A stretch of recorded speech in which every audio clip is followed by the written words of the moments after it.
अथ मङ्गलागौरी स्तोत्र। ॐ रक्ष रक्ष जगन्मातर्देवी मङ्गलचण्डिके हारिके विपदारार्से हर्षमङ्गलकारिके हर्षमङ्गलदक्षे च हर्षमङ्गलदायिके शुभे मङ्गलदक्षे च शुभे मङ्गलचण्डिके मङ्गले मङ्गलार्हे च सर्वमङ्गलमङ्गले सता मङ्गलदे देवी सर्वेषां मङ्गलालये पूजे मङ्गलवारे च मङ्गलाभीष्टदेवते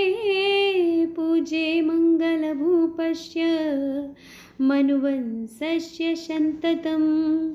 मङ्गलाधिष्ठातदेवी मङ्गला च मङ्गले संसारमङ्गलाधारे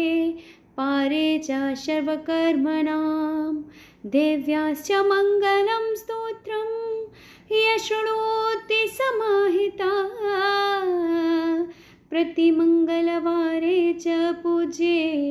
मङ्गलसुखप्रदे तनं मङ्गलं भवेतस्य न भवेत्तदमङ्गलं वर्धते पुत्रपौत्रश्च मङ्गलं च दिने दिने मां रक्ष रक्ष रक्ष ॐ मङ्गलमङ्गले इति श्रीमङ्गलागौरी स्तोत्रं सम्पूर्णम्।